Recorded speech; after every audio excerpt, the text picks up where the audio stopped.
Some of the best classical works that we have maybe 200 manuscripts attached to them.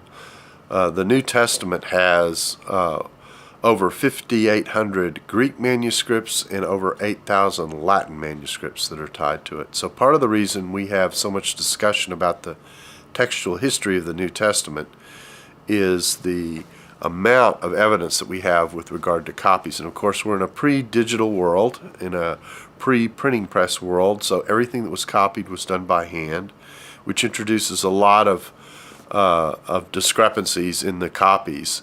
But we have so many copies that we're actually very, very confident of what the text is. Now, that only deals with, do we know we have the right text?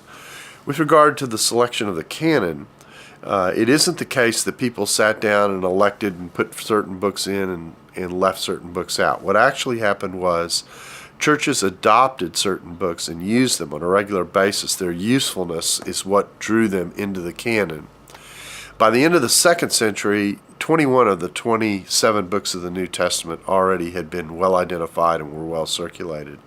In the remaining 2 centuries or so that it took to finalize the listing of the canon, the other books that were added, and some that were included by some were excluded. But the core of the New Testament was solidly in place by the end of the 2nd century.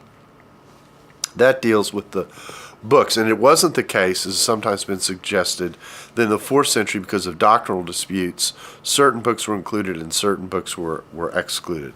The books were well in place long before Constantine, the Roman Empire, and any ecclesiastical councils took place.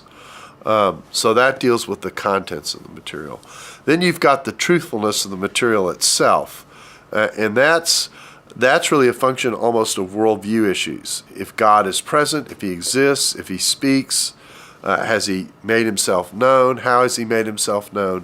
One of the internal authentications that Scripture offers is the idea that Jesus did very unusual things, putting very unusual utterances connected to them in such a way that his works authenticated his claims. And of course, the empty tomb is the ultimate authenticative claim, because in his dispute with the Jewish leadership, Jesus told the Jewish leadership that he would one day be alive and judge them, even in effect, if they crucified him. So the resurrection was seen as God's vindication of Jesus' claims. So all this goes together into a kind of package that suggests the truthfulness of what we're dealing with, at least with regard to the life and ministry of Jesus.